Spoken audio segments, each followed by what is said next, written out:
Welcome to Loose Mesh, the lacrosse podcast, the place where the tape's off, the gloves are off, and the stories come straight from the barn. From rookie bus rides to championship runs, we're breaking down the game with the players, the legends, and the voices that live it. Whether you're a weekend warrior or a pro chasing rings, grab a cold one, string up the stick, and let's get loose.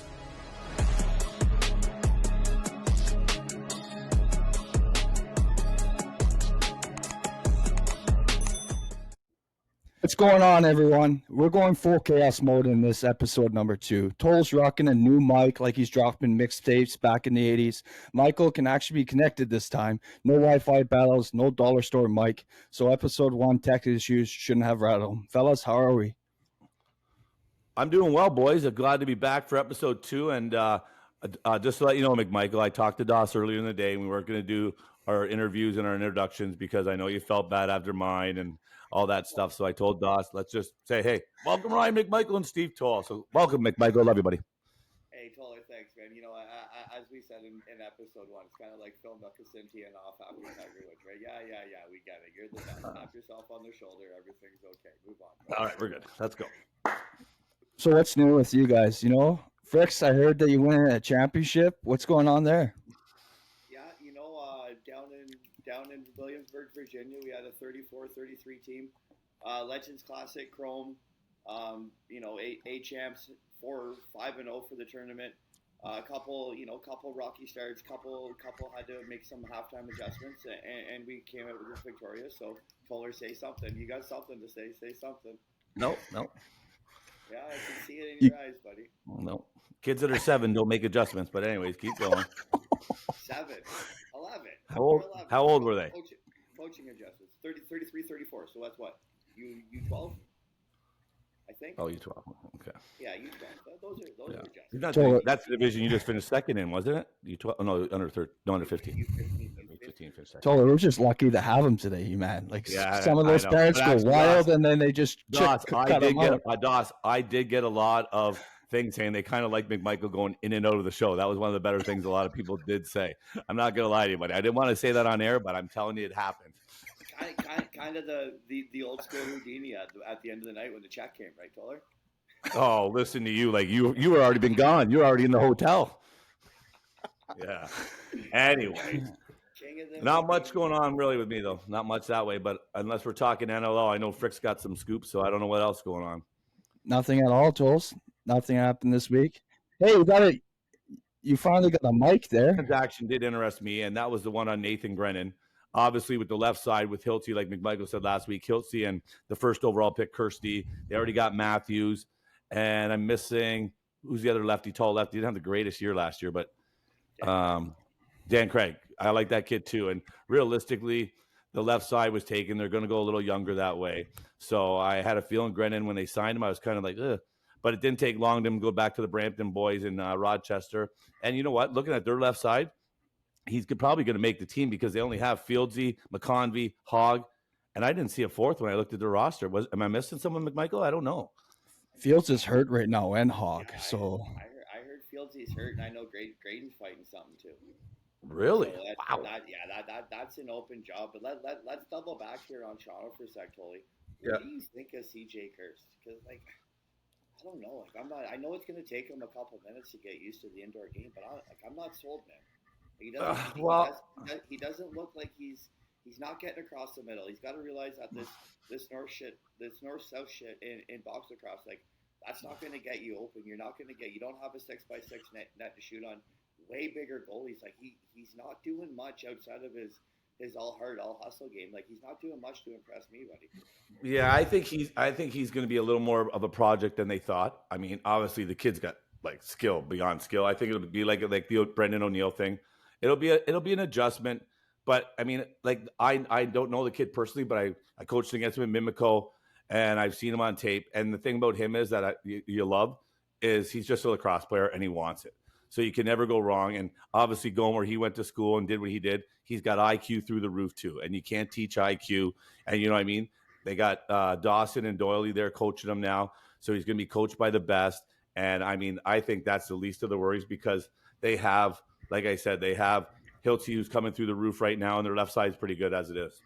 Hilty looks amazing, man. 4 goals last game in the preseason, just building off of game 1. CJ, like, what's the plan? What would be the plan to, like, with you? Do you just tell him to keep being himself and figure it out? Like, game 2, they're just opening up the left side, sending Mark Matthews and trying to let him go 1v1. Do you just let that happen, or do you try to develop him into more of a role that Toronto wants to get him to, is playing inside game? Yeah, it's a tough one, right? Because do you go 4 lefties and 3 righties, or do you go 4 righties and 3 lefties? And I mean, I like the Craig player, and obviously you're going to play Hilties because he's hot, and you're not sitting Matthews unless he's hurt. So it's a tough scenario. I don't know what McMichaels thinks, but I mean, the only way he's going to get better is playing, not just by practicing, but he's got to be in with the big boys in a full-on game, in my opinion.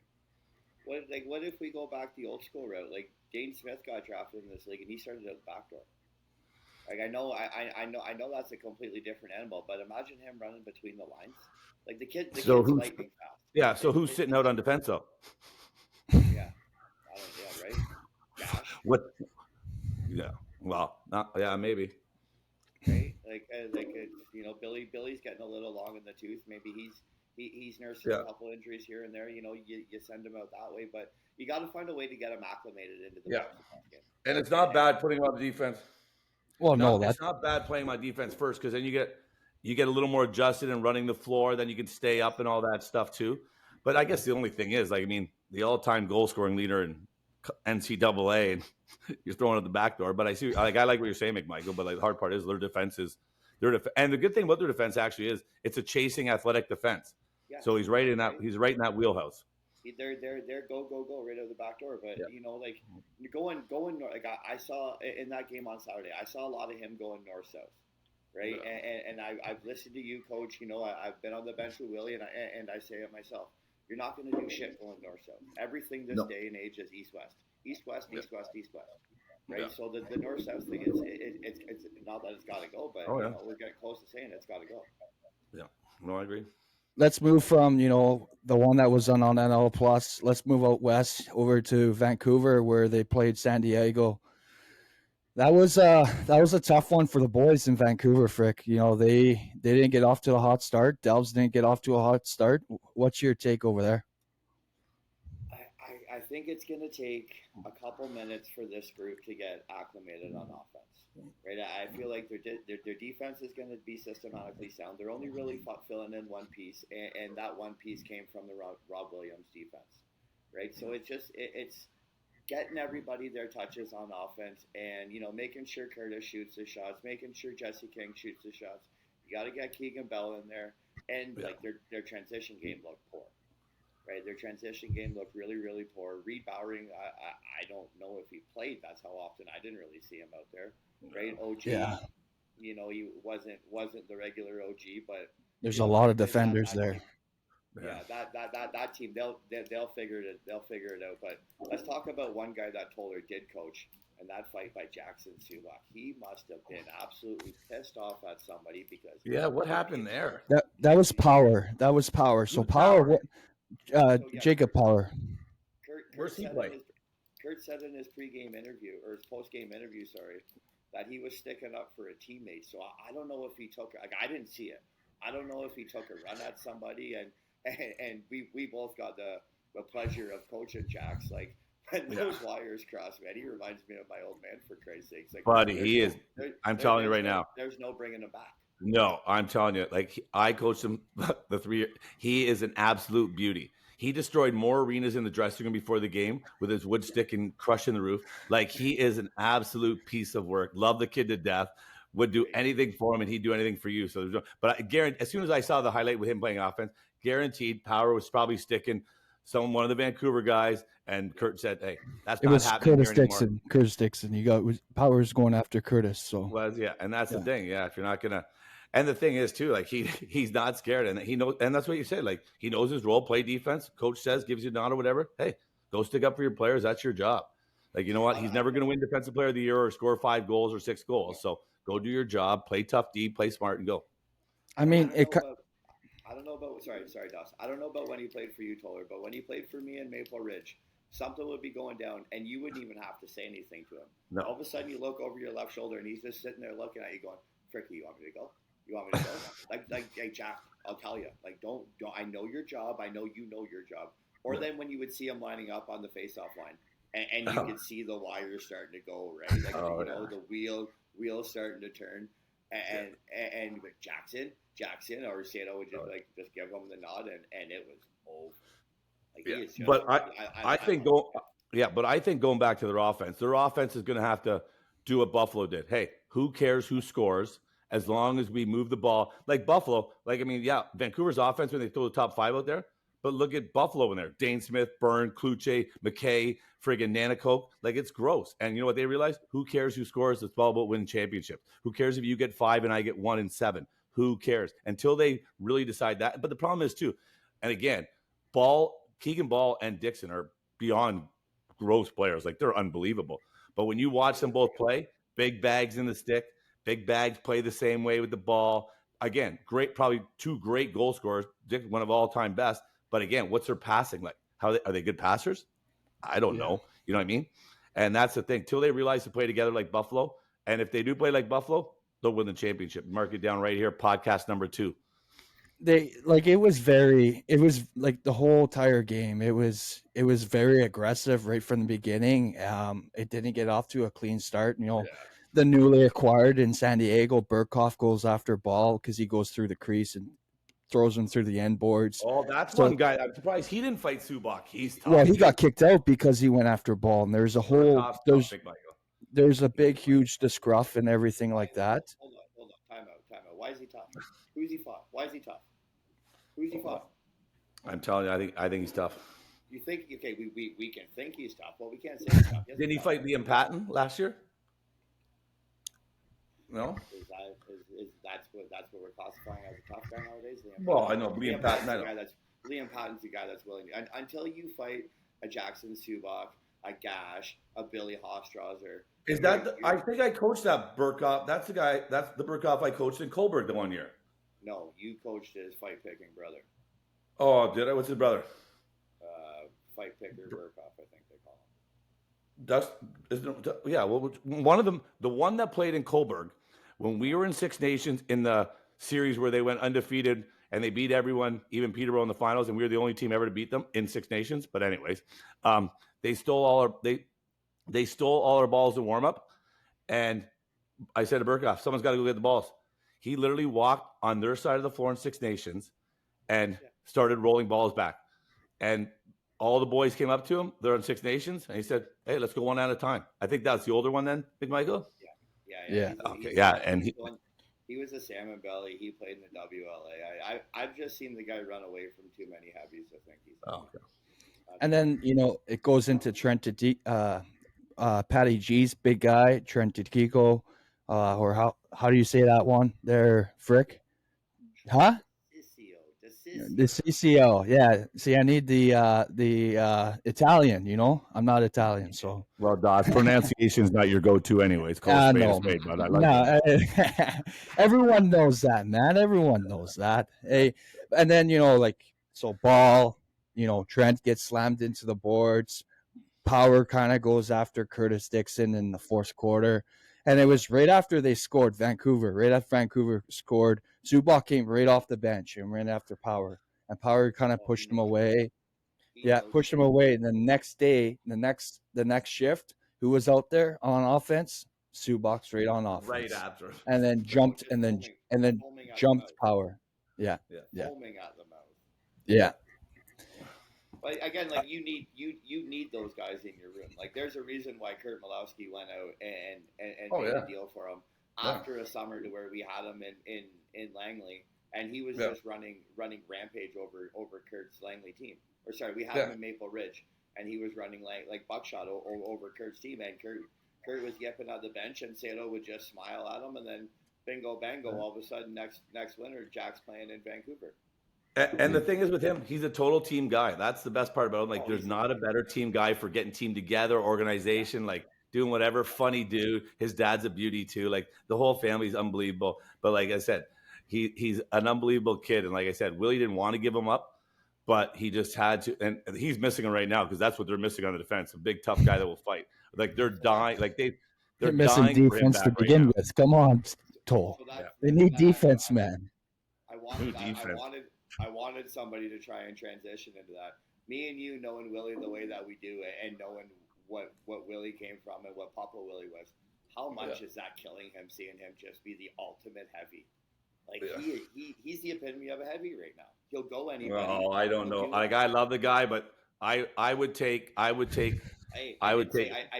say he's the champ. I said he's top five. He's top five. He's top the five. epitome of a heavyweight that you would want on your club, though. Is what my opinion. Yeah. Let's stay with Vegas. Jack Hanna, where there's smoke, there's fire. And Frick, you and I talked about it. That second round pick might be pretty heavy in Colorado's bank. So I'm hearing that that's just they picked that up surely as another incentive piece for Willie to try and jump at that deal. I hear that nothing to do with that deal had to do with anything but gaining another pick and just trying to fill the bank and give Willie as many picks or whomever that third team. I'm telling you right now. You're not. I would do it. Sorry. Like I'm telling you right now, unless you're getting a first in the top 5, like if you know what I do if I was GM, this is what I'd do. If I was Colorado and Vegas, I'd enter Philly in the deal, and I'd say this: okay, Vegas, Colorado, you want Hanna, okay? Then you maybe send Jeffries and a first rounder to Philly. Philly sends a goalie and 2 first rounders to Vegas. Colorado's got their guy. Philly's got a tough defender in Jeffries, big, strong guy, great defender, and a first rounder. Philly sends 2 firsts and a goalie out to Willie. Everyone problem solved. But the thing is that I like that one. Until Deacon makes his mark in the league, why are you going to give up what you got with Jack Hanna to have another young? I love Deacon and I know he's going to be great in the league, but he's still unproven right now, right? So but Vegas wouldn't be getting Deacon. Philly would be getting, or Vegas would be getting Demude. Yeah. No, you're not. You're trading Nicky over Deacon. Well, you're not getting. You're not going to do well this year, so you might as well trade. You're not getting Demude. Yeah. Willie's not. So you think Willie's giving up Jack Hanna and he's going to get Deacon knocked back for Jack Hanna? No offense to Deacon, who's a great goalie. No. If you're including 2 first round picks, and you're giving up Deacon or Demude, either one of the 2 goalies, that's something that you have to start to think about. Well, yeah, for sure, because Willie's right side is. Especially in next year's draft holder. Next year's draft is a wagon. It's ridiculous. Next year's draft, like friggin' next year's draft is beyond gross. Beyond gross. Yeah. Like if and then the year after too. 496. Pardon me? You'd go 496 in the draft if you were in it next year. 496. That's a drop. I think it went like 60 something. Sorry, I added a couple. Give me a break. Give me a break. Let's go. Anaheim Storm. I mean, it's like the next 2 drafts are ridiculous. So a lot of guys don't really want to trade those picks. Like Richmond, Joey Spallina. Like Thompson, Finn Thompson. Yeah, like Malowski. Malowski's 2027. Yeah, the next 2 drafts. What you said. Yeah. Ryan Colsey next year. Yeah. Oh, buddy, there's going to be guys that would be going in the top 5 in like 28. Like that would be if they're in the 28 draft. That would be going like 20th, 25th in this draft. This draft is gross. Yeah. Stupid. Lucas Littlejohn. Buddy, it goes on and on. Yeah. Let's stay with Philly. Player that's not signed currently, going through arbitration. Stamper, one of my buddies that I work with inside lacrosse, put out an article that this week that there will be a decision made through arbitration with Mitch Snoo. What's going on? Like, what's your take on this? Like, I just think that Toronto's the only kind of spot right here for him. He's going to U of Toronto first. So I have it on very good information that before the trade even happened last year, he told them that, listen, I'm in medical school. I'll go there for a playoff run this year, but after that, I'm going back to Toronto. Like, this is the most convenient thing for his life, right? The guy's going to be a doctor. We're not talking about a gas station attendant, a quickie mark worker, nothing. The guy's going to be a doctor. Okay, so I think if he has to sit out the year, maybe we'll ship Del Bianco's couch from Coquitlam into Whitby. But, like, either way, like, the guy is not playing anywhere but Toronto. I know Buffalo fans are going to get mad. I know Halifax fans are going to get mad. Get mad all you want. He's told everybody, I'm playing in Toronto. Yeah. So, like, why are we surprised? Why is this getting so much talking point? Like, I understand Paul Day has a great asset, but, like, we're talking about the kid's life here, right? He's a doctor. Yeah. A doctor. Yeah. Doing oil changes. It's a tough call. And everyone knew when him and Corbeil got traded, and even when Nick Rose got traded, they're all going back to Toronto, and that's what they wanted. Philly has to get something out of this, man. Like, you essentially gave up a third overall pick and no hilts for Corbeil and Mitch to Snoo. Like, you got to get something back. The problem that made it look worse is you didn't make the playoffs. That's what really kills the deal. No, I'm just saying that's what hurt the deal. If you make the playoffs, that's what I'm saying. That hurt them big time. Yeah, they make the playoffs and maybe sneak one win and go to the next round. Then it's no one even like, it's okay, we gave up and we made the run. Okay, but all of a sudden, The next topic. Let's touch on this one. Frick, your good buddy, Daily Dive there. Talked about Brett Dobson being on the trade block. And I'm hearing Lyle Thompson. I'm not sure about the Lyle Thompson rumors. I get it. His brothers are not there. It's a hard travel. I get those aspects of it, but that's a big one on the block for sure. So the two teams outside of one that like Buffalo and Halifax are still the teams that are popping up, right? So I reached out for Lyle.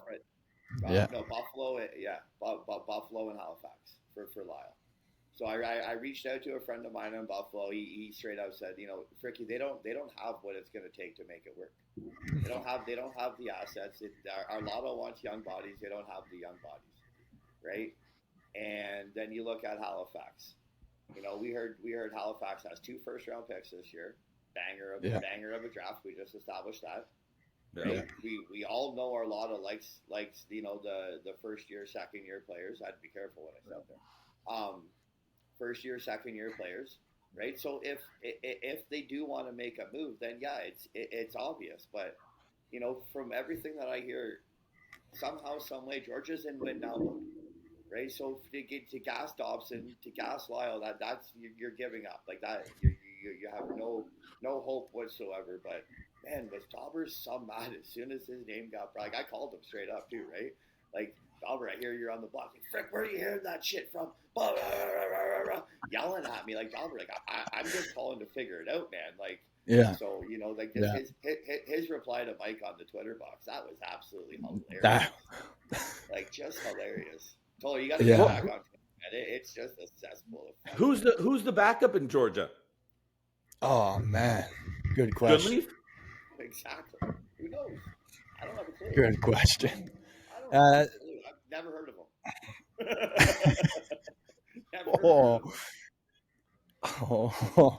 Yeah, like, it's just crazy to me. I mean, like, Halifax has to be, but the thing is, let's bring Jeremy Thompson. He just signed in Rochester.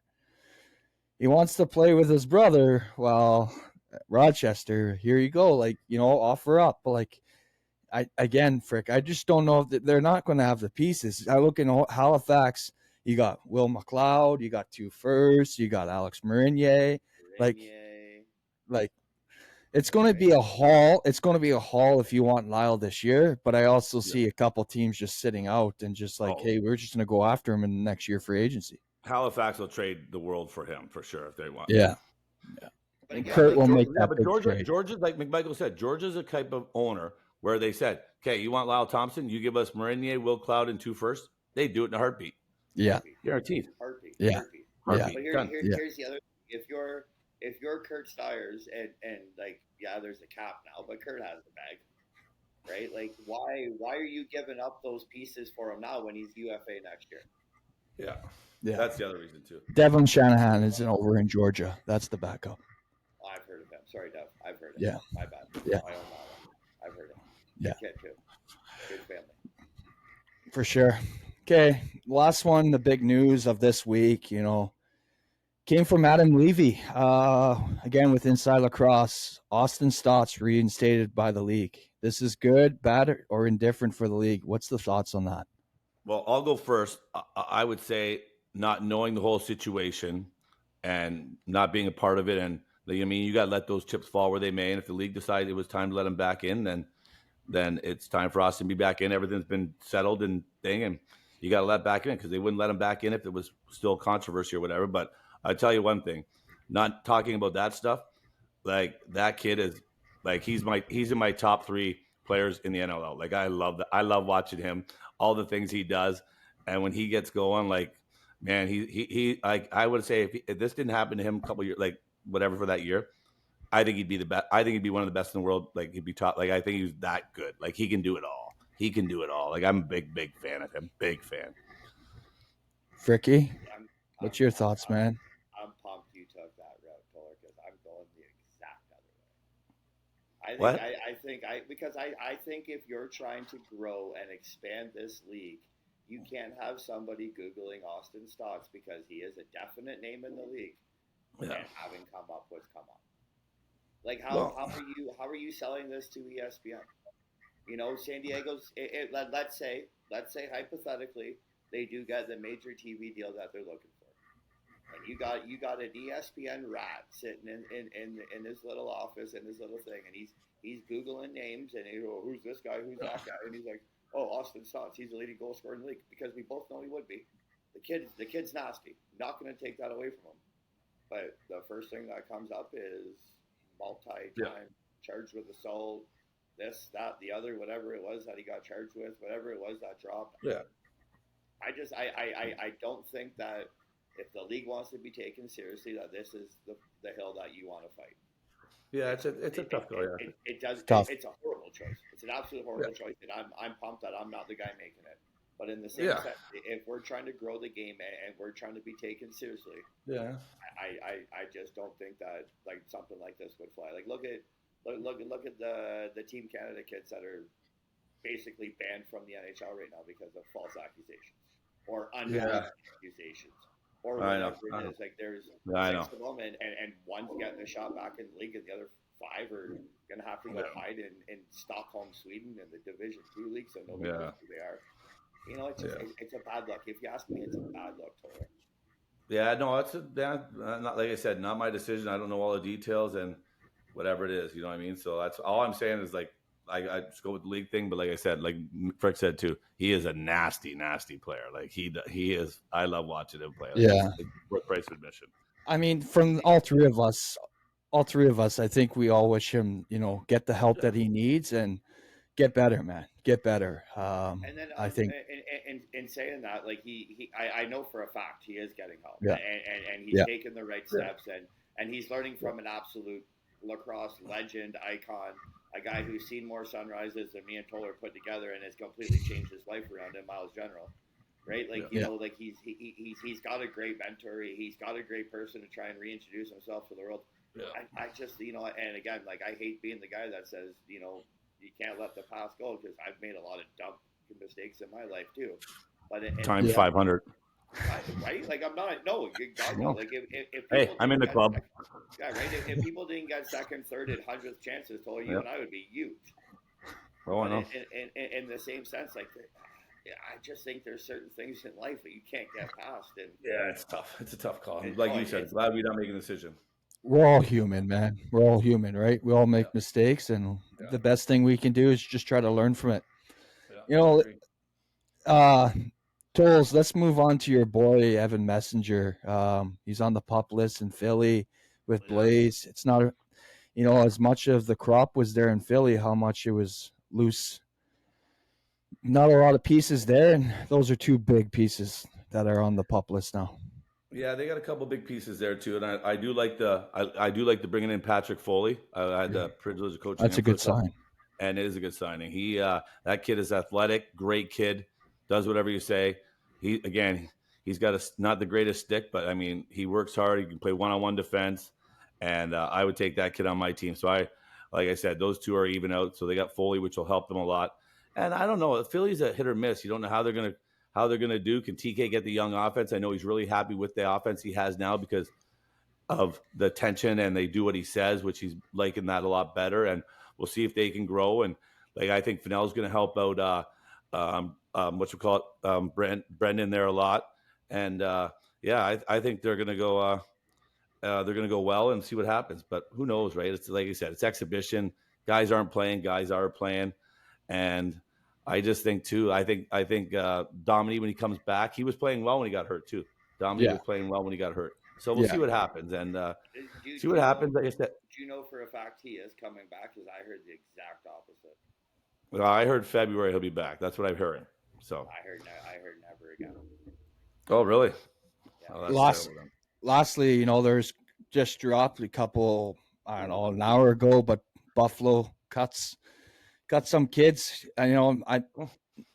It's a tough call, man, with some of these guys, but a lot of camp fillers. But, Frick, what's your take of going on over there, man? Who do they cut? The only name of real relevance I don't mean relevance in a bad way, but the only name. Holy man, Spice. Yeah, no, I know, man. No, wrong word, man. Freaking wrong word here. The only guy that we're gonna recognize the name of is Matty Duncan, and he's just a little water bug out of the beach. I just that guy. I wish he got a little bit longer of a look in a couple different places. I think the size thing is going to be a real big hurdle for him to overcome. But watching him at the President's Cup, man, that guy got up and down the floor. He's pushing pace in transition. He's being up tempo on the defense. But it's Toller. You've been to these camps, man. You can speak better on this than I can. But that's the thing though too. You got to have two rosters. You got to have two rosters in camp so you can play scrimmages and a lot of these and that's the thing now in the league. Like, he's a good player, but look at their defense. Like, it's a tough thing to match. And the thing is too, if you're not going to get me like Dominique, if you're not going to get me 2 or 3 a game and maybe give up one. But to me, that's what I want to say too though. My big thing with this league is when you get drafted, stop signing guys that aren't going to make it to a 3-year contract and they tweet it and they put it on Instagram, whatever. How about you do this? Any of those guys, you put them on a tryout contract with insurance and all that. And then if they make the team, then you already have their player contract there. Let them just sign a tryout basis so they all don't think they make it. I'm making the team. Oh, your mom thinks you're making the team too.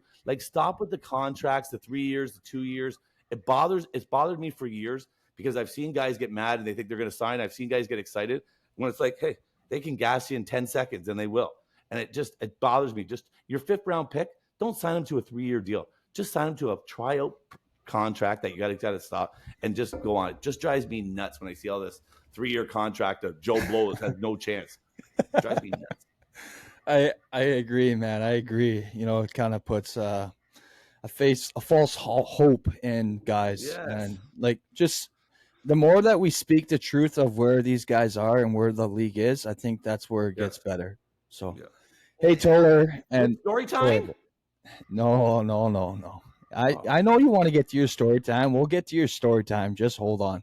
But Fricky, I think go ahead, man. Touch back on that for a sec. I think you're kind of giving guys false hopes too when you sign them to a 3-year deal coming into camp. Like Toller, would you not work a little bit harder if you're on a PTO? Yes, and some of these kids don't even realize it. I mean, they're getting it now because it's happening all around the book. But again, why give false hope? Yeah, we're going to sign Joe Blow to a 3-year contract at minimum thing. Well, yeah, Joe Blow, you absolutely stink. We want to cut you after week 1, but we feel bad, so we'll cut you after week 2. He's coming in with unearned swagger. Yeah. Right? It's more money being paid. Unearned swagger, man. It's just annoying. Yeah, and you know what? Work your dick off. Fight a you could even bring it. Yeah, you could even bring in a veteran guy. Hey, no other team wants you, but we're going to sign you to if they do it in the NHL, we're going to sign you to a trial basis. If we like it, we'll sign you. If not, beat it. Yeah. No, I love that. I think that's the way to go, and hopefully eventually we get there. Should listen to that one. But boys, we got some big news that's dropping right now. This is big news for us three and all the listeners. We're super proud to announce the new partnership with Loading Lacrosse. The new Tonka head from Loading Lacrosse is built like a truck. Like if you put wheels on this thing, it might pass emissions. For defenders who are causing property damage, this is your head. Use Tonka 95. That's TONKKA 95 on all items at loadinglax.com. What do you think about that, boys? Loading jumping in with us. That's that. It's good for everybody, I think, here, right? The Players podcast with the Players brand. A couple absolute weapons of Tyrell Hammer Jackson and Jordan McBride. Two guys I've known for a good chunk of time here, and I'm pumped to have them on board. And we can both just make each other's brands grow, fly, and have a great time while we do it. Yeah, couldn't be happier with the boys.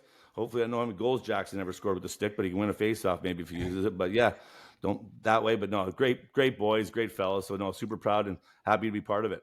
Tolzers, it has to be a good head, man. It's being called the Tonka. You still have your Tonka toys from your little, or what? Never played with Tonka toys ever, buddy. As soon as I got home from school, I went outside, played road hockey. I never played Tonka toys. I didn't have G.I. Joes. I didn't watch TV. No.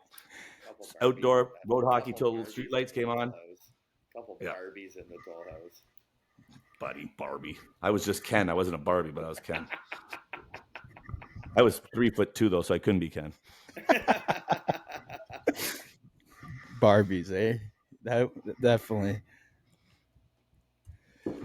Already. Interview time. What's going on, Fricks? Who we got coming up, man? Who's next? We're not even stopping the show. We're rolling into it. We're getting good at this, eh? We're baby. We're not bad. So we're going to bring in the Coquitlam-based goaltender who made his history in NLL, drafted 15th overall by the Calgary Roughnecks in 2015. This goalie has earned 2023 MVP, Goalie of the Year, First Team All-League honors. 2023 alone toller. In 1 year, this kid played 1,080 minutes and 19 seconds. Ridiculous. Posted a 9.28 goals against average and 810 save percentage. And Greggy, listen to this one. 19 assists. Smash that over. Smash the over. His all-around presence between the pipes. He becomes a true leader. Stronger than ever, our guest, Christian Del Bianco, now brings a pedigree to the Vancouver Warriors. We're diving deep into his journey, mindset, and what drives him. Let's get into it. Let's welcome to the Loose Mesh podcast, straight off the couch, the Italian stallion, and my absolute favorite chooch of a human being, Christian Del Bianco. Christian, welcome to the Loose Mesh podcast, buddy. How you doing? Good myself. Thank you guys for having me here. Awesome. So we're just going to start right from the beginning here. You got to grow up in a lacrosse bed like Coquitlam. Toller's from a lacrosse bed in St. Catharines. I'm from the lacrosse hotbed of Whitby. What was it like growing up in Coquitlam? You get to watch a lot of legends, Willie Jr., TK. And then what did it mean to you just to go up through the ranks and then become a junior, I'll go ahead and say it, a junior Admax legend? Yeah, it's pretty cool. I think it kind of started with that 2010 team for a lot of the Coquitlam kids my age, right? Getting to watch guys like Matt Beers, Robert Church, Mark Matthews, the Cornwalls, like Rilo, and that list is just insane. And I think that kind of set a standard for most of us that we were kind of trying to achieve and look up to. So pretty exciting to get to play junior A lacrosse in Coquitlam. And I definitely don't take for granted the fact that I was lucky to play in a city like that where we could constantly compete for some Minto Cups and luckily win too. For sure. Yeah, well, just to let everyone know early, I don't have the questions. You tried to email me, but it didn't work. But I got to tell you, Christian, I never met you like that way. Obviously coached against you, but I absolutely loved when I first saw you in the Brampton Minto Cup when I was coaching Mimico, and you're obviously playing for Coquitlam, and you stopped us the entire period, every friggin' shot that we took on you, and then you stayed out there and let the little kids shoot on you for like 7-8 minutes. Honestly, man, like I was almost in tears, and I wanted to, and I might have said when we shook hands, like I'm like, that's one of the greatest, most thick like ever seen in lacrosse, man. I was like that's gamemanship, and that's just being a nice guy and giving back to the game. And I was like, holy. And then I hear you do it all the time. And buddy, I'm just saying, like, I know, like I said, really haven't met you that way. Just coached against you, unfortunately, all these years and never coached you. And like I said, you show me a good goalie, I'll show you a good coach. No offense, Kurt, but it is what it is. And like I said, man, that was just one of the best things I've ever seen in my 35-year lacrosse history, 40-year career, man. I was so impressive, buddy. I just wanted to say, very well done. No, I appreciate the kind words. And I think a guy like Nick Rose, who played a lot of his summer ball in Coquitlam, was a prime example of that, right? He gave a lot of time back to the young Coquitlam goalies doing kind of some of the early starting lacrosse stuff. And he set that standard that it shows when you give back to the game, the results will come for you. So definitely a learned habit for some of the greats. It would have been better if you didn't stop every shot the period, though. It would have been a little more exciting, but it's okay. Yeah, you know, the Mimico fans were good, though. That was a good Minto Cup, the small arena. I'm personally a pretty big fan of that little Brampton arena. Yeah. And the fans were behind me, definitely giving it to me the whole game. So that was a fun experience. Obviously, we didn't have the result we want First Nations that year. That was a pretty stacked roster, as I'm sure you know, Toller. But, you know, that happens. You run into good teams sometimes. Yeah, we ran into that bad BC referee too. That guy, we didn't get along either. We didn't get to pick the ref we brought. Okay, don't put that on us, Stoller. Hey. Speaking of that Minto Cup, Delbs, did you experience the Brampton getting balls thrown at you when you're walking out for warm up, or you're walking back out for warm up, or were they relatively tame back then? I think it was pretty mild. I thought it wasn't too bad for us, to be honest. I think everyone kind of behaved. I think we heard stories of the Mimico Brampton series where people were going at it and stuff like that, but nothing for us. The Westerners are soft. You got that guy on your side now. Lucky you, eh? Yeah, fortunate enough. Yeah, he fought finally this weekend, so I can't make fun of him anymore. Oh, yeah. We talked about him earlier. He's an like, I swear to God, like I said, these guys, he beat up more roofs on the arenas than I've ever seen when he had that wood stick out and just go crazy.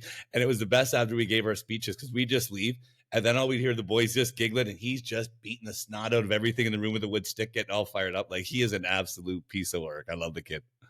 Yeah, he's an old schooler. You know, I didn't think much of him when I was playing against him, but now that I'm on his team, I definitely kind of appreciate everything he brings, the intensity, and he's a lot better of a lacrosse player than I ever gave him credit for. I always jokingly say that to him, but on top of that, he's an enforcer, right? He's willing to go with just about anyone, and as much as we kind of grind him when he doesn't fight, he's really not scared of anyone. It's just when kind of Kurt's telling him he can or he can't. And the best thing is about him, though, is he's actually a smart kid in, like, school-wise and, like, that way. Like, cross-wise, he's not the brightest boy in the world. But he's so educated. Like, when we were living in the basement there, Delbs, we'd get into some, you know, as deep as conversations as two hammerheads like me and him are going to get into. But like some of the schools that he went to, man, like he's an educated fella. Oh, but yeah, his dad's a genius. His dad's a lawyer, right? So I think he's probably a pretty good arguer just from that. Yeah. Hey, Delbs, from one Minto, let's go to another one, to the Alberta Minto. What's your side of the story of the Jeff Teat incident from your perspective? Yeah, I mean, that was a crazy one, right? And obviously getting to know Teeter a bit more, playing with him with Team Canada, and obviously just seeing what he does. Like, that was a crazy dynamic. I get there's obviously the ref side, but as players, I think we were glad he played, right? I don't think there was any point with us in Coquitlam where we're like, man, I hope the other team's best player doesn't get to play. Like, we kind of felt like if we won while he wasn't in the lineup, there's going to be an asterisk. So we were obviously fortunate enough to come out on top versus that Brampton team that was just loaded with talent from the back end, front end, good goaltending. So overall, happy he played, but that was definitely a wild experience. And I can only imagine how stressful it would have been for Jeff. I'm going to disagree, because when we played against you, I wouldn't have felt bad if you didn't play. So I'm just saying it from my point of view. I would have took the asterisk, 8 of them. I wouldn't have cared. Give me 8 of them. Del Bianco didn't play. That's okay. Oh, tough break, but okay, I love it. Hooker Crook, Taller Hooker Crook. Yeah, I don't care. Yeah. I'll have 45 asterisks. I don't care. Give me a championship. All right, Delbs, let's jump to the Langley Minto. First of all, like that's kind of, in my opinion, when this whole Nax Nation thing kind of started. You know, you had Challen, who had just graduated. You had Schoenberg and the poor Moody boys getting all dressed up. Sammy Goodman with a helmet on, just running amok in the crowd. You know, what was it like playing against such a chaotic group? And then just to follow up on that, what was going through your mind when you were throwing that ball all the way down and it bounced, and the Nax Nation is just going crazy? Because, you know, I was in the mix at that point, and we all thought that ball was going in. You know what I mean? So, like, what would have been like for a goaltender to score a Minto Cup championship winning goal. Like, let's talk us through that whole thing. Yeah, it's, I think, definitely something you laugh about now since we did win. If we didn't win, I probably wouldn't find it as funny. But I remember just coming to the bench and our entire team was just howling, right? You're going into overtime in a game 5/deciding game, and it should be so intense, but we were all just kind of giggling about that. And obviously we were able to handle our business, but it would have been a cool way to end it. But Derek Downs, the Mimico boy, ended up clutching up for us, right, and getting the game-winning goal. So I wouldn't change how that one all played out. I mean, I'm still betting some people you to shoot that ball than some people that are playing in the league, man. Like what's going on in Coquitlam with you and Jack Cass throwing the balls down the floor like what he did in this year's Minto? Like, what's in Nax Nation that's helping you guys do that so much? Yeah, I don't know. I think probably the first one, little known guy, might be Dan Lewis, actually, who's kind of one of the original gunslingers out of Coquitlam. But I think it takes a lot of trust from your coaching staff. And I think Pat definitely dealing with me first, and then Kasker knows that, right? There's some questionable decisions made by us sometimes that he's not so happy with. But it's a give and take, right? You have to have a coach that trusts you to kind of push the ball and take these risks at time, knowing the benefit. But there also has to be times where you obviously pull it back in and play a more conservative game. We do jokingly call Kasker Favre. That was our whole nickname. He was just the gunslinger. What Minto was that for you in a row now? Was that the second or was that the third?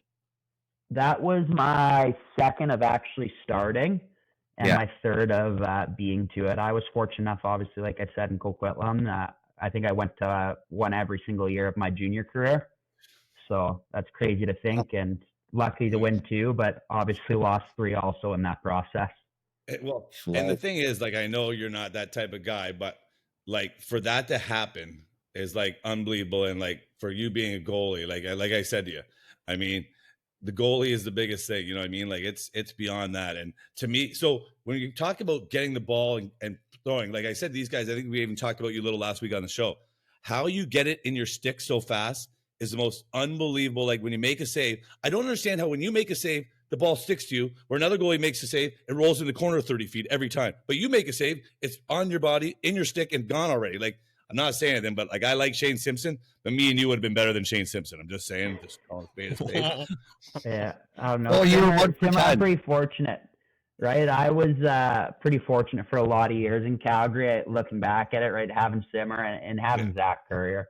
Right, like I always joke, Zach Courier came down just about every ball, whether it was a good pass or not. So there's a lot of good players that helped my game excel in that transition thing, and obviously we benefited from each other. And even before that, like I would have been leaving before they shot Delbs. I would have been leaving before they even shot the ball.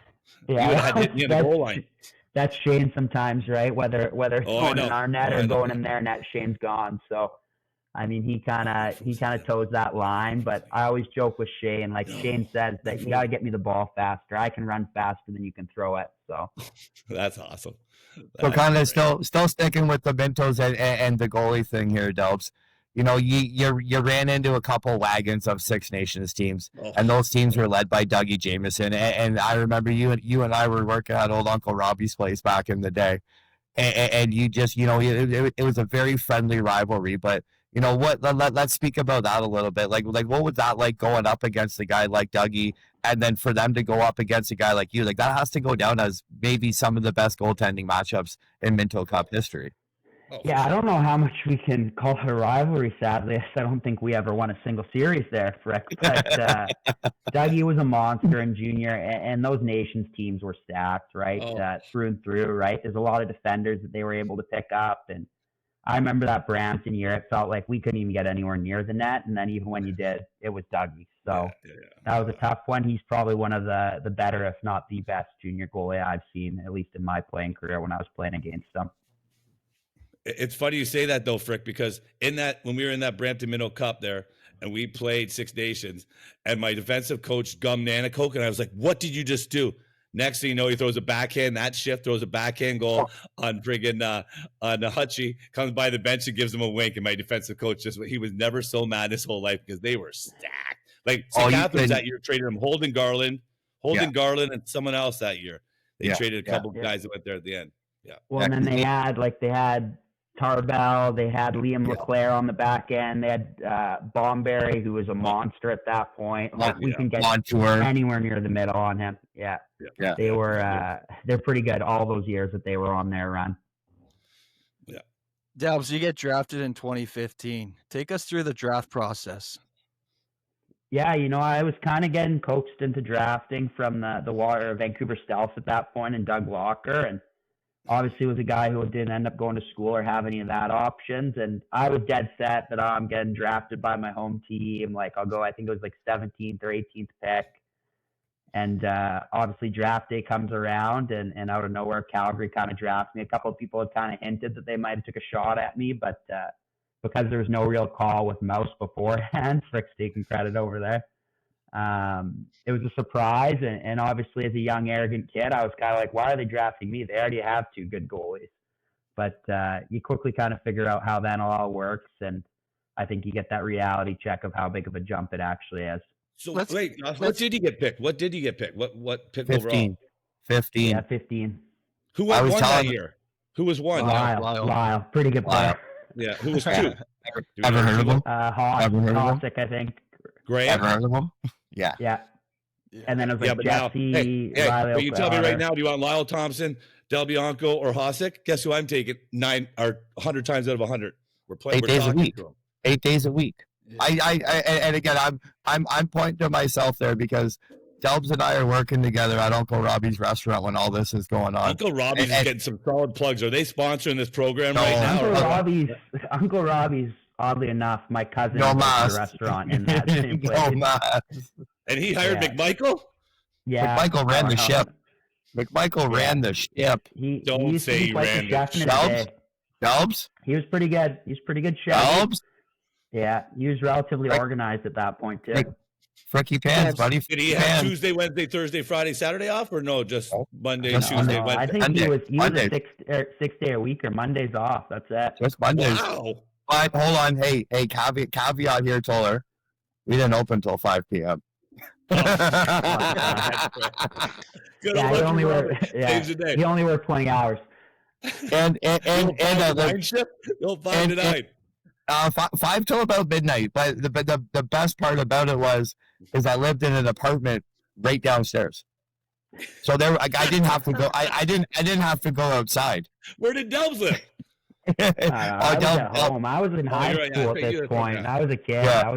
Yeah, you were young.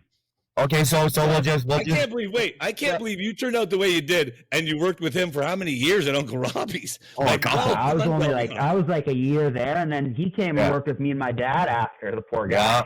You talked a little bit about Calgary having two strong goalies. You're behind Poulin and Giuliano.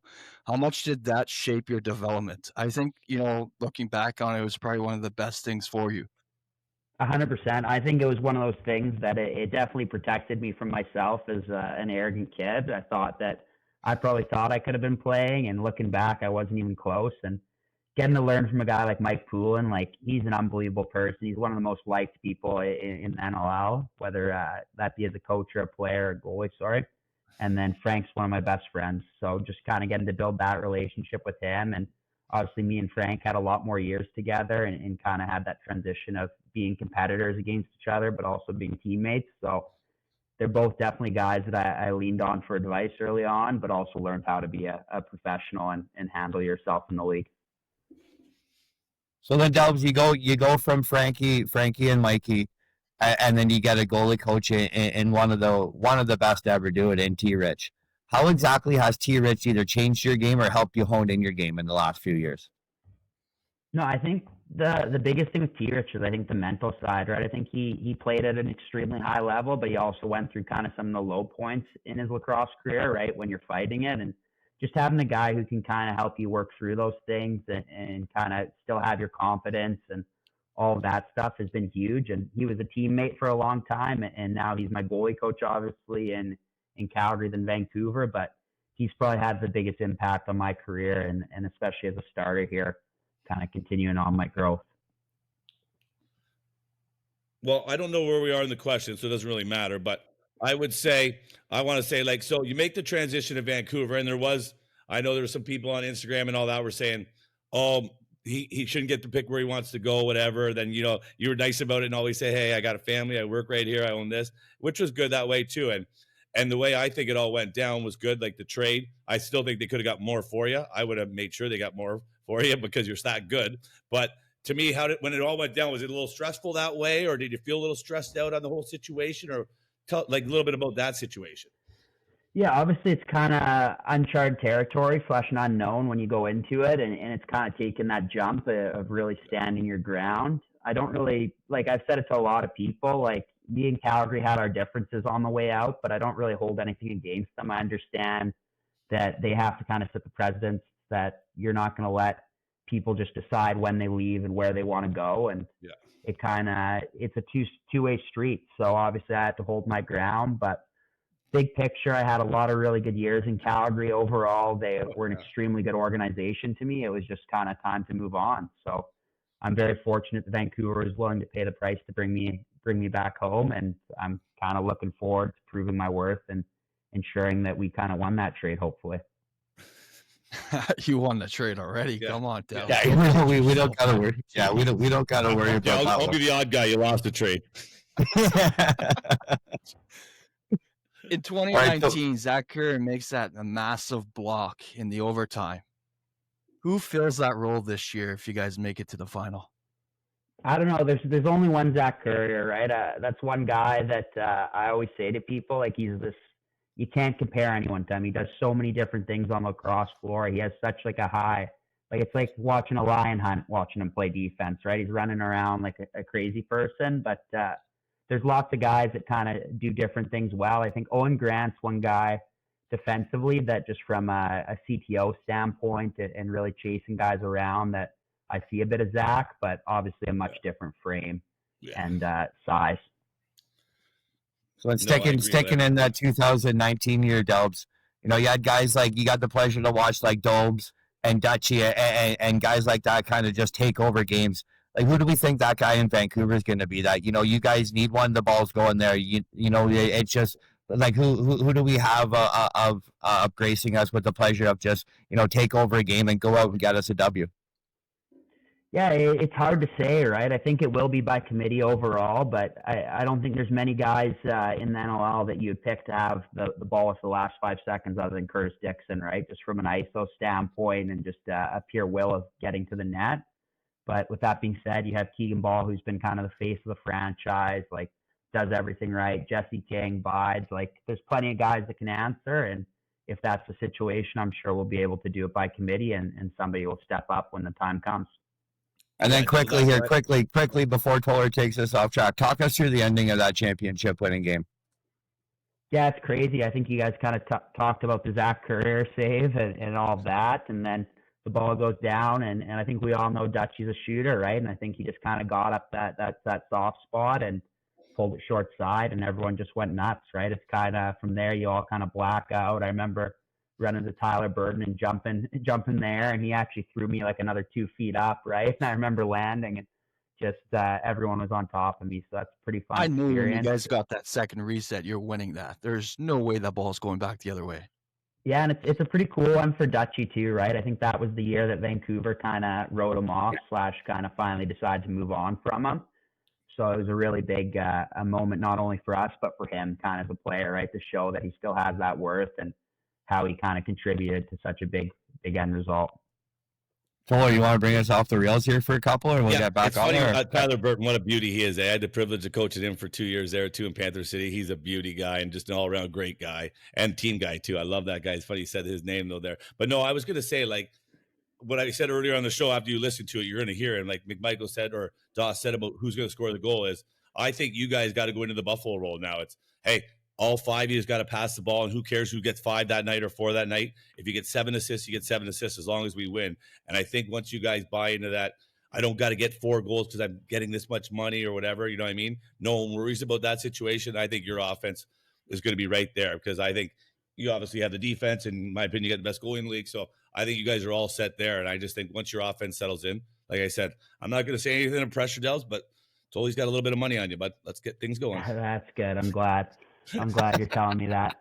I do think there's going to be some growing pains, right? Like we're not ignorant, right? It's at this point, it's just names on paper, right? We always kind of say that you can stack up your lineup as much as you want. There's been great summer ball teams that do that and don't get that result. So there's still a lot of work to put in. And with that being said, it's figuring out how all those pieces fit together. But I think if anyone's going to figure that out, it's Mouse, and we'll all buy into whatever plan he decides. Sticking on kind of like the Christian Del Bianco train here and getting off a little bit of the team aspect of it. You're the second goalie ever win an NLL MVP. So your career's over in 20 years. First of all, like how are you going to look back on that, and what are your reflections going to be?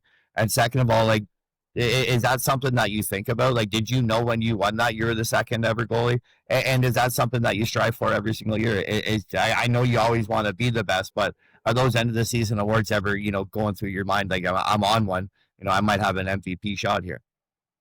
Yeah, I don't think you really think about it as much when you're in the middle of the season. I think you're just worrying about making the playoffs and kind of the team goals. I think the big thing, once I did win the award, obviously it's an honor being the second goalie, but also just the fact that a lot of that award is voted by other coaches and people like that around the league. That's where it kind of meant a lot to me is when your peers / other people you're playing against are kind of giving you that honor. But in 20 years, I don't know, to be honest with you, if I'm thinking much about that. I'm probably thinking about the championships. I'm probably thinking about the times in the dressing rooms, right? And just kind of the different guys that you meet along the way and all the funny little stories.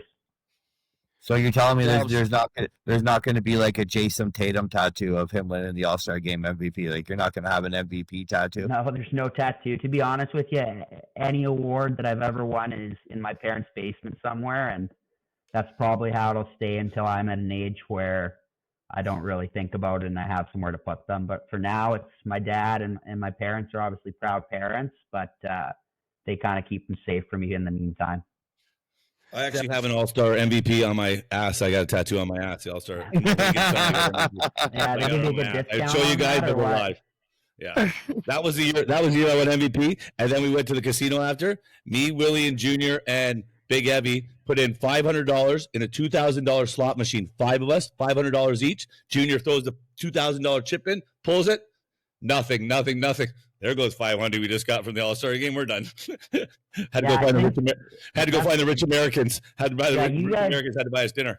You guys are probably the reason why we don't have an All-Star game anymore. Oh, buddy, didn't they send you guys to Australia one year or something? I heard that they're all over the place. When we went to Portland, me and little Evie showed up the first quarter. Oh, buddy, that's guaranteed. You're the reason why. Guaranteed, Delbs. Guaranteed.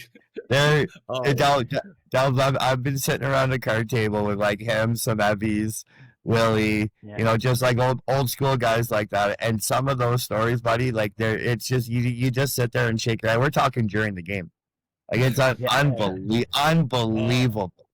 I could tell you. Oh my God. Story time with Steve Toll coming up. Delbs, there's another one that's pretty unique with your story. Toll brought it up with your offensive impact. You're 11 away from being second all time. You have 96 points. What does that mean to you to be, you're going to get there. You're going to be the goalie with all-time points in the National Lacrosse League. What does that mean to you?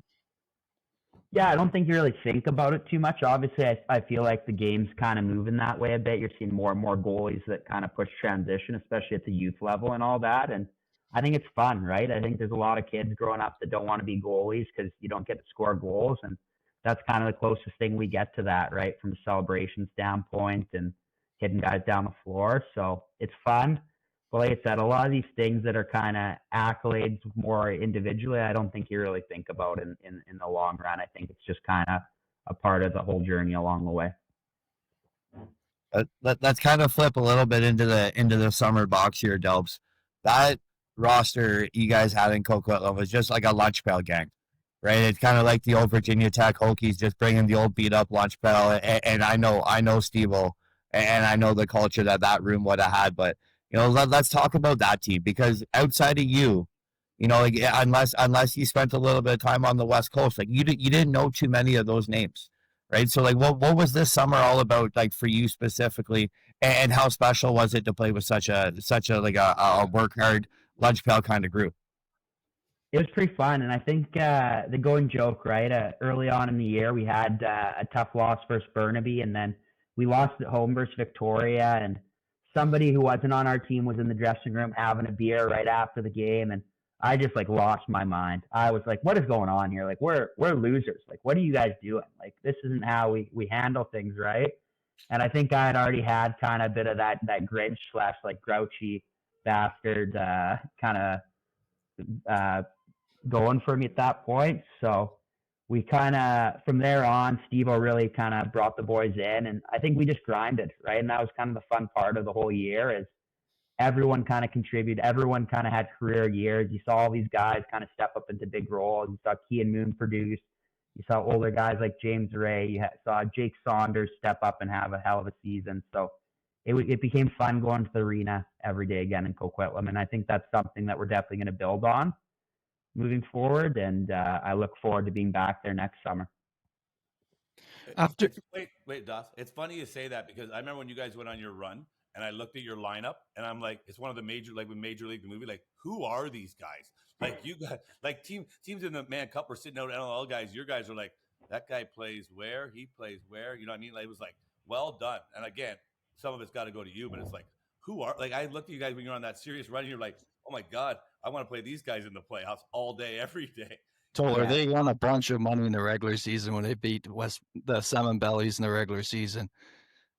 Yeah. I love it, man. I loved it. It was a heck of it was fun, right? And I think it kind of the big part of it. We always joke that we're just a bunch of dogs, right? Like it was just kind of the blue collar guys versus the kind of big dollar teams, and we really bought into that whole thing. And we saw like Maple Ridge was a great team and great matchup for us because they kind of have a similar build. They obviously have a little bit more financial backing than us, but they're kind of that same blue nose, blue collar kind of grindy team. So that playoff series was fun. And obviously we get to the finals versus New West, and the kind of talent kind of deficit might have shown a little more than it did in the regular season because the full lineup was actually there. But it's fun, and it's definitely something for us to build on.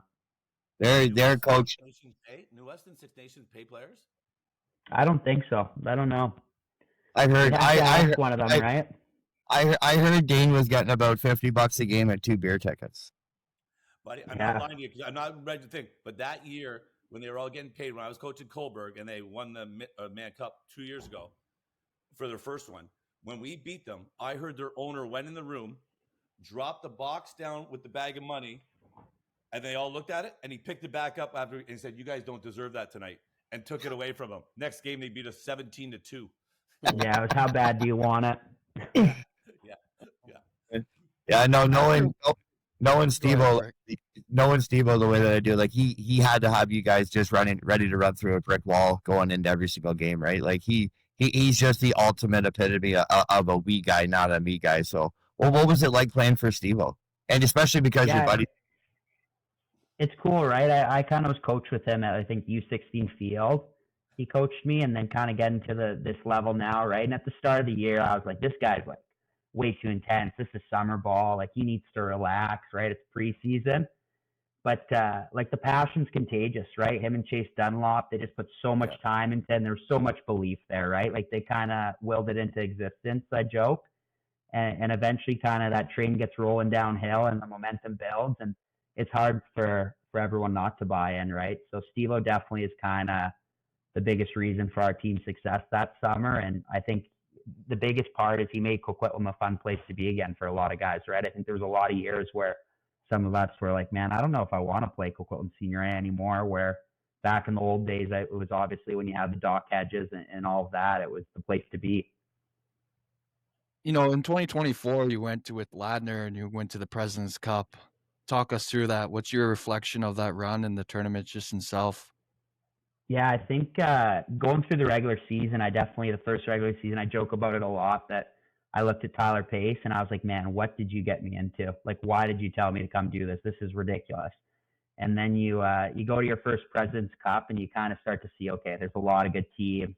This tournament's an absolute grind. Like everyone's trying to chop each other down like a tree. Like it's crazy, right? And you see the Joe Halls of the world and all these guys that are going to like 15 straight of them, and you're just like, this is nuts. Like, people do this just for fun, like.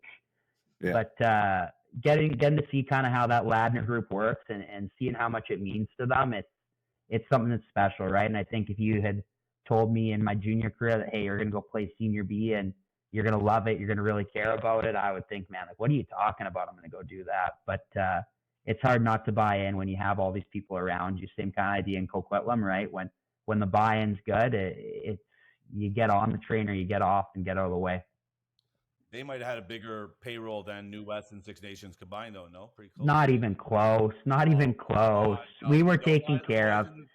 We were taken care of, but you got a good people trust you and believe in you.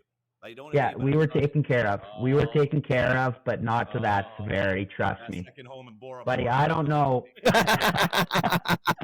I don't know. Like compared to some of the Eastern teams, like Western money ain't the same. Western money, like we're getting. The top players getting the same as the fifth defender. For you personally, what's the process of you chasing a Man Cup for Coquitlam? What would that mean to you and for your city? I mean, it's cool, right? Obviously, we're not ignorant, right? Like it's a pay to play in the summer, right? You need to have some level of financial backing if you're going to compete versus the big dogs and if you're going to acquire players. So I think we're trending in the right direction. Obviously, hopefully we can get some sponsorship on and kind of generate a little bit more revenue to kind of support that. But the reality is like that nation's team was an NLL All-Star team, right? So if you think you're going against them with blue collar grit, like pro players can work hard too. It's not like they're just really talented and they don't work hard. So you got to kind of be realistic there. But we're obviously trending in the right direction, and obviously next year's back east, the year after in the west. So we're going to try to build towards that. So speaking of the 2025 Man Cup here, Delbs, you know, we all assume, and some of us kind of have a good idea that you were one of the guys that New West asked to jump up and play with your best buddy, Frank. So why exactly didn't you do that? If you want to tell us the whole story, if you want to tell us half the story, that's fine. But what was kind of like the major make or break part of that decision and not joining Frank and the Seven Bellies? Yeah, I mean, obviously it's an honor and a privilege, right, to be asked, and I don't take that for granted, right? Jason Bishop is someone I have a ton of respect for just through him coaching us in junior and winning Minto Cup with them. But just kind of going through that series versus New West, right? There's obviously some gamesmanship from their fans, and that's okay, right? They went at me a ton, and I can kind of laugh that off. But there was a couple incidents with my old man, which is Frick can tell you, he's definitely a pretty passionate individual and not always in the green zone. So he was in the wrong too. But just kind of somebody heckled him. I had to kind of tell my dad, hey, you got to pull back. Like, if this is how you're going to be. And then the same individual ended up going at my father-in-law just by chance. And it's part of it, right? I get all that. It's just kind of one of those things that you kind of disrespect someone, and then 5 days later you're asking them to join them for a Man Cup. Brutal. It's hard to make that jump, but also it's hard when you get beat 4-1 by a team in a series, and then 3 days later you're hopping on their bench. It's kind of one of those things that you got to stomach your ego a bit, and maybe I couldn't do that at that point. The WOA's got to change that rule. That is the most annoying rule in the world. Grab players, grab like. Well, apparently, it's been in play since day one, and just nobody ever did it. We're tier 2. Apparently, this rule has been in place since the goddamn 70s, and just nobody's ever done it. It just goes based off numbers of like how many registration numbers there is in the local like minor level. That's what they're basing it off of. Yeah, I get that. I mean, I think, to be honest with you, a big part of if we're ever going to really kind of get to a point where summer lacrosse is a little more even is we have to limit the fact, like, okay, if you're trading a 7th round pick and a bag of something for Mark Matthews, like, that can't get approved. It's like we should be playing fantasy football where there's a commissioner that can say, hey, that trade doesn't work. Well, what about if you're playing the Minto Cup and a guy goes down to junior B and goes by 6 teams and all of a sudden gets called up to junior A? Oh, come on. There's no commissioner for that. Come on. You had to know that was coming. You had to know that was coming. That's fair. That's a fair point, right? I get where you're coming from there. But that was there was a lot to that story from what I've heard, and a deal was in place and some stuff happened. But I can see why there's some resent from the East there. But maybe that's just us getting even for all those years of you guys trading people for a bathroom rental. Oh, here we go. That's the other thing. Paper bag with the bathroom tool. That's the difference. Somebody does a nice job on your bathroom. You got to take them up on it, Delbs. I know. I got a kitchen table from one trade. It was legit. That's the other thing. Like, there needs to be a stop of like just giving him it as you trade him just for this season. Like if you're making a trade, there should just be a trade. Like just trade that one. That one I can see that, right? And I think that is a big roadblock for the East versus the West. I completely agree with that. I think with that being said, like in the senior A level, I think the big issue that we're running into is some of these smaller teams need to lend out their players and need to trade their players just to financially support their teams and operate their teams, right? Like I'm sure Brampton doesn't want to give away one of their best defenders, but maybe that's their way of paying their fees for the next 2 years, right? And the same thing you see out west, right, with a lender here and there. It's for those lower bottom feeder teams, per se, right? That's how we kind of stay alive and are able to have teams. Delbs takes us to this past weekend versus San Diego. Like there was fireworks right from first ball drop, man. What's going on there? Where were you? I don't know. It's obviously kind of. Sorry, Delbs. Where were you? Doss, how did you say Delbs started the game? Like shit. Shit. It was a tough go. I got eyes, guys. I don't know if I had eyes that game. You know what? My father-in-law was joking. I was just being a sour individual about it yesterday. And my father-in-law was like, you remember that preseason game in 2022 when you sucked? And I was like, what are you talking about? And he's like, exactly, you idiot. Like, what are you crying about? Told her, you 2022 preseason game is your bad game. Yeah. Oh, so nothing wrong to say about my 18 games in the NLL, 23, 24, 25. Like, that's awesome. You would absolutely love his father-in-law's sense of humor too. It is just so raw and straight to the point. Like it's hilarious. Like I'm not going to say any names, but he is a great fella. Yeah, he's a talker, right? He was on the news and Sportsnet for a bit and all that. So he loves sports, and obviously lacrosse is kind of a late one that he's kind of now getting more and more invested in. Just obviously getting to know me a bit better and all of that, and kind of some of the guys and teammates, and even all the players at our wedding, right? Like he was right, Zach Curry's here, heckling him, right, asking him what's going on with the CBA, all this stuff. So it's all good fun. Yeah, see how I got you to that question too, Delbs, so you didn't have to say you played bad, buddy? See, you're welcome. Oh, I played horrible. Like I said, I was a sulker, right? And I get it. It's not my first bad game. It won't be my last bad game in my career. So just kind of part of it. You continue to do the right things, and hopefully the results will come. Just so you know, Dawson always asks the questions that the guys don't want to hear, so he's that way with everyone. He was that way. Yeah, he must have been the one that asked Jonesy about the refs then, eh? It was. Yeah. No, oh, come on.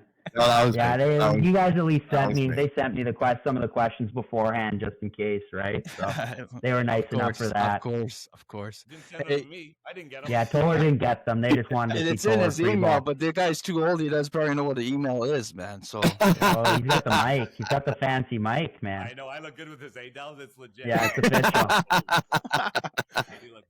Hey, just a little bit on this game, like that ending. Subak goes after Power. Power kind of went after Dixon, wanted to get him back on it. And then Redlick at the end throws the glove over the glass through the broadcast. You kind of heard that you guys got a little upset with that through the handshake line. I'm hearing rumblings that there might be a war. What's fireworks? Fireworks I on don't the think 16th. most teams in NL don't really love each other, right? Like especially when you're playing, you're in the heat of the moment, and obviously they got the better of us, right? So.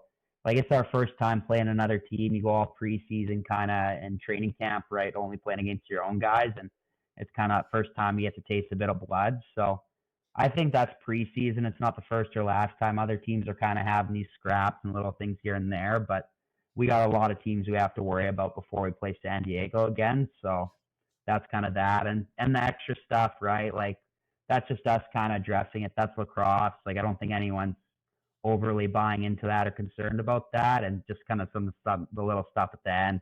The young goalie throws the gloves over the boards. I don't think he was really thinking too much, and we obviously got on him pretty good. But that could have just been us being sour because we were down, right? But I don't think I'm buying too much into this giant rivalry. Either way, you want to beat people, no matter what you're playing them in. Go set the tone. First shift. What is it? What day we got? January 16th, first shift. Delbs runs down, runs O-Rig. We got a Canada USA little brouhaha. Just set the tone, Delbs. You got to do something out there, man. You got to make a difference, man. You got to make a difference. Yeah. If I'm playing like that, maybe I will. That was good. That was good work. Good work. Did Delb get to stay for story time or no? Wait, that's up to him. Yeah, he can stay. Well, no, make him like and subscribe or whatever the hell you're supposed to do so that he can listen. We got some listens here, Toller. You know, we got to get over the 1,000 mark. We got like 900 and something on FE1. We got to get over the 1,000 mark. Hey, you guys ever get 900 on FE1, Delbs, or? I have no idea. I'm not. That's a Tino question, man. I just show up. Like, I'm not the brains of that operation, to say the least. Tino, jump in the comments. Let us know what your first epi had for likes there, Bob. Hey, Delbs, let's talk about the future. I think it's one of the good questions for you, just the way you are, the franchise of the NL. Should the CLA and junior, senior A down in the minor level as well adopt the NL style rules, bigger nets, no walls? Yeah, I think that's kind of, it's the only sport. Like, you don't see a hockey goalie doesn't get to the pro level and all of a sudden, hey, we're going to make the nets bigger, or hey, we're going to make your sticks smaller. So I think it's a bit of a roadblock for like a growth standpoint, and it makes our position, like, it's such a harder transition than in any other sport, right? So I think that's part of it, but the CLA is the CLA, right? Things have been that way for a long time. It's not necessarily ever a fast change. But in my personal opinion, and a lot of guys' opinions, I would say going to the small sticks year-round would be what's best for the game. And it kind of encourages you to be a bit more of an athlete, and especially at the minor level, not just putting the big kid in net. All right, Delbs, a little bit of a fun one here for you before, we'll let Toller go off the rails, and then we'll get into a little rapid fire with Frick. If we redrafted 2015, do you think you still stay at the 15 range, or where we putting Delbs? If we redrafted today, the 2015 draft, we redrafted, where do you think Delbs is going? Maybe top 7. There's some pretty good players in that draft, though. I don't know if I'm going higher than 7. I would have to look back at it. I don't know the draft that good. Just high enough that maybe I don't think I'm beating Jesse. That would be one that would probably make me feel a little bit better, but that's a stacked draft. If we knew what you were going to turn into, you would get draft 1 by every single guy in the whole world, even a guy that didn't know lacrosse. If we knew what you were going to turn into, it wouldn't even be.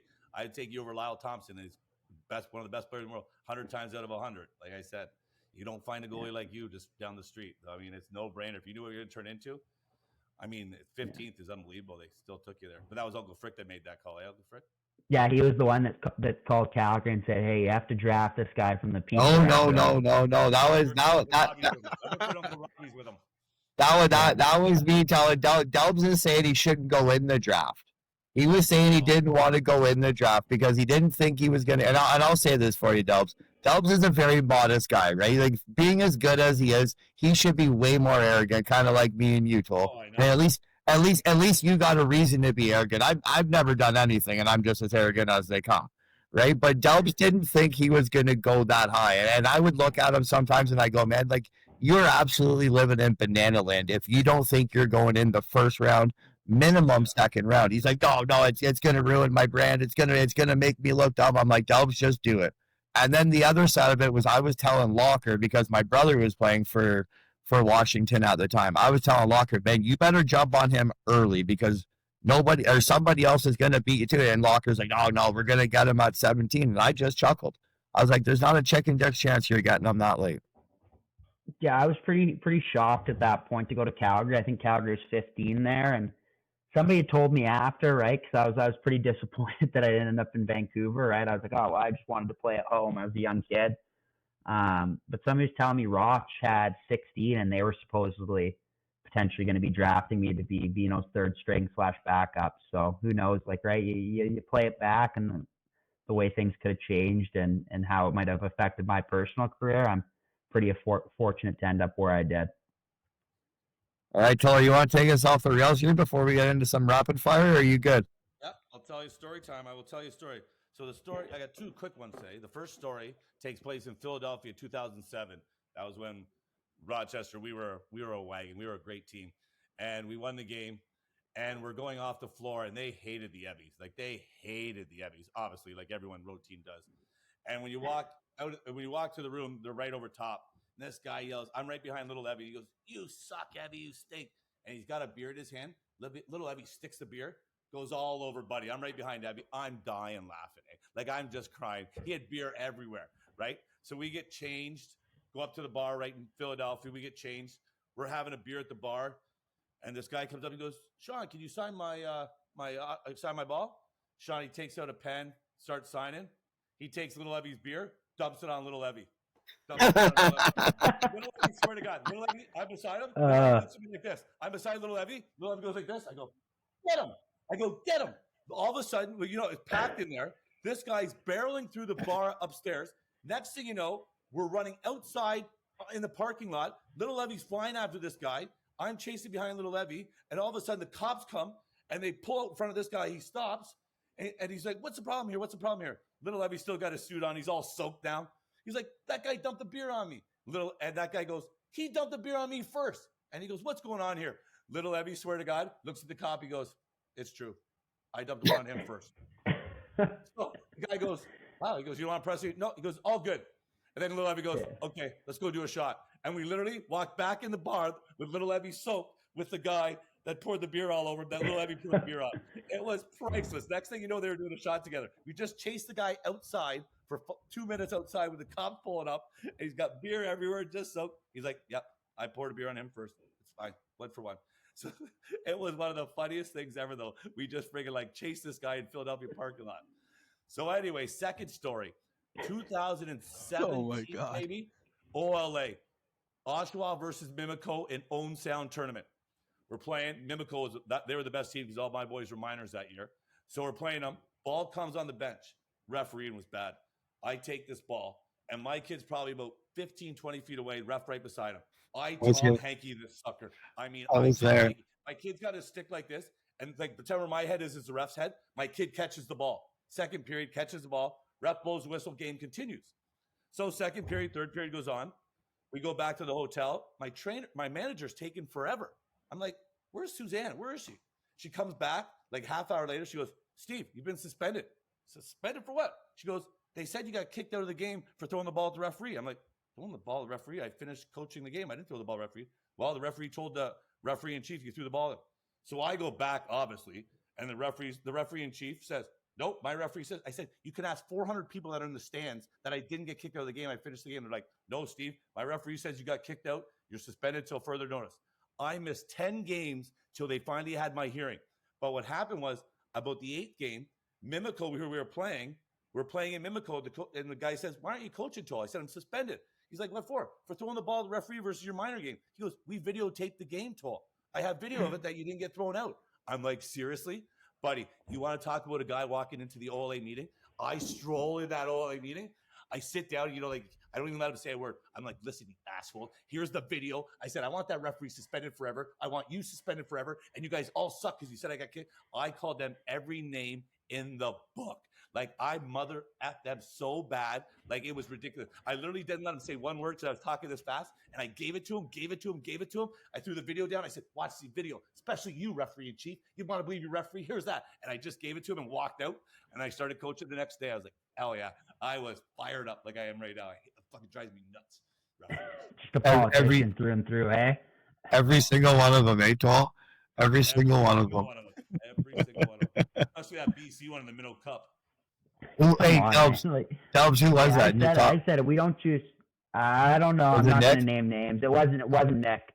It wasn't Nick. It was an older fellow. Yeah. Oh. Anyways, okay. I know. Yeah. Pissed off. Fired up now. All right, Delbs, we're going to do a little bit of rapid fire with Frick here. Rapid Fire sponsored by the good fellows at Loading Lacrosse, Tyrell Hammer Jackson and Jordan McBride. Use promo code TONKA95 for 15% off all items at Loading Lax. That's promo code TONKAA95 for 15% all items up until December 23rd, 2005. Delbs, confirm or deny? Best pizza guy, delivery guy in Coquitlam. Yeah, I don't know. I was driving the wrong vehicle for that gig. At that point, I had an '87 Silverado. That was probably the least efficient pizza boy car you've ever seen. But you look good. I think a lot of the customers felt bad for me. Good tips. They're like, "Do they pay for your fuel?" And I was like, "No, like I'm working for below minimum wage at this point." Really played on the heartstrings. All right, second real easy one for you. How's Julio? I miss that guy. He's good. He works, right? He's a blue-collar lad. He spends just about every day of his life working, and that's kind of how you keep him happy. You keep him in his own little bubble. He's probably the only individual that you've ever met that's more cranky than I am, so yes, that's kind of him. He's good, though. He's cruising in life. Confirm. Okay, outside the mouse, who's the best coach you ever played for and why? Pat Coyle, right? I think just kind of another guy, same kind of pedigree. Glenn Clark might be a guy that I throw in that conversation, right? Just kind of how they handle their players, how they handle their bench. I think there's a lot of people that are good at X's and O's, but it's another thing just kind of having that calm presence and the ability to kind of understand and get the best out of your players.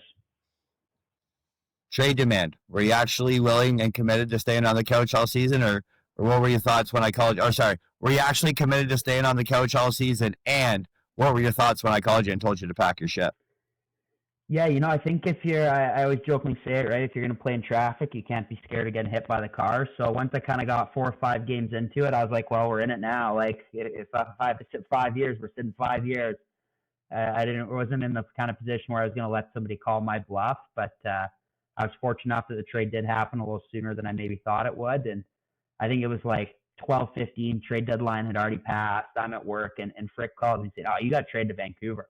And I'm like, "Frick, like, what are you talking about? Like, Calgary would have called me, Vancouver would have called me, somebody would have called me by now. It's not like you're not the reliable source, right?" So I kind of go around for 45 minutes trying to get confirmation, right? Everyone's on Twitter, everyone's texting me if it actually happened, and like, I'm kind of like, I don't know, man. Like, you tell me, like, who's your source, right? Like, I know Mike Ford. He hasn't called me. So that was kind of later on, it kind of went official, and it was pretty exciting. I think we all, like, kind of officially found out through the NLL Twitter account. Like, that was the first thing. Like, Lady wasn't called. I wasn't called. Like, that's where we found out it was the real deal. All right. So, and then we'll end it off with this. Finish this sentence. 2025-26 Vancouver Warriors win the NLL championship if what happens? If we put it all together and we get a little bit of ball luck, right? I think we'd be arrogant if we thought that just because we work hard and we do everything right, that doesn't necessarily mean we win, right? There's a lot of really good teams, a lot of really good players. So we have to do our part, and hopefully the ball luck and all of that is in our favor. But I think the big thing is just kind of figuring out where everyone fits in the lineup, figuring out how we work together, and obviously kind of winning the blue-collar battles and the little things, right? Because talent doesn't mean jack shit if you're not working hard. Delbs, you win the championship. I'm ordering dog food for your dogs. I know you love dogs. I'll order the best dog food. You can send me the thing. You buy the thing, and I'll e-transfer you whatever you get for winning the championship. That's good. I'm glad. We got 3 of them, though, so you better be prepared. That's all right. Big one. Hey, big ones, too. Big ones. Before we... Go, Dobbs. Delbs, before we let you go, lastly, what's next for the morning shoot around podcast? What does the beauties coming down? Yeah, we're on a bit of a hiatus, right? We do a lot of in person, which is obviously good for the quality and all that. But it's not Tino, trust me. Tino's just probably looking at me and Tyler, especially with me doing this podcast. Tino's like, "You don't have time to go on our podcast. Why are you going on others?" But it's fun, right? When we do get the guys together, it's kind of good banter, right? And we obviously bust Tino's balls pretty good the entire time. But I think as we kind of go along here, we'll get some of the Vancouver guys and kind of get some of those other reoccurring guests, maybe a Crob or somebody like that back on. All right, Delbs, thanks a lot. Go ahead. Go ahead, Frick. Delbs, I just want to thank you for jumping on here kind of last minute. We scrambled a little bit. We had something lined up and it fell through. And I knew my good buddy Christian Del Bianco would always bail us out. So I just want to thank you for taking the time and being political. And you know what? We never had a guest listen and want to tell her story. So you sat through that like a champ. So there we go. No, they're good. They're good. That deserves snaps. Take 10 seconds. Yeah, but how many of his stories like can you not say on this? That's the problem with Toller, right? Like, we're half them out. We're not worried about that. We're not worried about that. We're telling them all, man. Like, we're coming in. I'm glad. I'm hoping like I was at least like your third option. Like, I don't know how far down the list you got. Hey, I'm a tell the truth kind of guy. I'm a tell the truth kind of guy. Oh, grow up. Yeah, fair enough. Grow up. It's bedtime for Toller. Little baby boy. Thank you so much, Delbs. I appreciate you doing this, and good luck this year. And let's go Warriors. Yeah. Church. Hey, I had to say it. I appreciate it. We gotta go, man. Yeah, right, I appreciate you guys having me. Thank you so much. Take care. Reflection with CB, just an all-around nice guy. Like he says, like I said, the speech of the thing about the goalie situation, and my opinion, probably in top 2 or the best goalie in the world. Fricks? It was just great to have him, Christian, on. He's an all-around good kid. He comes from a good family. His dad's an absolute weapon. Mom's a beauty. And that just shows it in the fact that he sits out and takes shots from young goalies. And he's just always looking to give back from the game, right, Toller? You hit the nail right on the head there. Yeah, what a beauty. Yeah. Yeah, Fricks, Tolls are like, the guy's unreal, man. The guy's unreal. Just glad that he's back in the league and playing. And, it's like I said before, buddy. You show me a good goalie, I'll show you a good coach, buddy. It's guaranteed. No, it's not bringing it. Yeah. Fricks. Hey, by the way, before Uncle Frick gives these points, I don't agree with 1 for sure, maybe 2. Go ahead, Uncle Frick. All right, now it's time for Frick's Picks here. Proudly sponsored by CoolBet. CoolBet is the #1 sports book for all things box lacrosse. Whether you're looking to sprinkle a little on the money line, hit some exciting player pops, or ride with Frick's Picks every week, Toller, you should be riding with Frick's Picks, kid. You'll make some cash. CoolBet is your one-stop shop for all things lacrosse betting. New users, we got a great deal for you. You can double your first deposit up to 200 bones when you use our exclusive promo MESH. That's MESH. 200 bones, exclusive promo. Use code MESH. Sign up at CoolBet today and embrace the unexpected. But always remember, Toller, and this is especially for you, stay cool, bet responsibly. All right, so we're going to go with some team props this week. Toller, I don't care if you agree with it or not, but life's too short to bet the unders, okay? So we're always going overs. Life's too short. We're taking Ottawa over 5.5 wins. We're taking Vegas, long shot, over 8.5 wins. And our boys in the Oshawa over 8.5. Toller, you got some comments? What do you think? 2 or 3, not telling you which one. 2 or 3 I like. That's all I'm going to say. Sayonara, boys. It's 11 o'clock Eastern time. Not bad for you for this week, man. Sprinkle on that cool bet, go and head over with Loading Lacrosse there. Use the promo code Tonka95. Share some love with the guys that are respecting us and come in jumping on board. There's a couple more room for sponsorships if you want. Reach out to us. But hey, boys, I guess we got to get the old man to sleep. He needs his beauty sleep. He's getting wrinkly in his older age. So, there's only so much work a surgeon can do. I got to take care of my 11s. Trust the old bugger he is. Eh? Oh, you're 11. Oh, yeah, 2 hours with you guys is funny. Sorry, 3 hours. Yeah. Okay. It's only 6 o'clock over here in Hawaii, man. So we're good. Right, we're good. I'm getting off before I get in trouble. Okay, for sure. All right, Fricks, last couple words or what? No, see it. He said see it. Hey, we got more coming down the pipeline. We started off hot with Mitchie Jones. Kind of came in just as hot with Delbs. Hey, tune in next week. Let's see what we got. Always a good time. Always a good time. We're all over all podcasts now. Apple Podcasts, Spotify, Amazon. Hit the downloads there. Download them up. Give us 5-star. Share the pod. Okay? Jump on board. This is where you get all your news right here. This podcast, nowhere else. All right, boys. Peace out. Keener's out of here. See you, boys. Bye. Later, Toller. See you.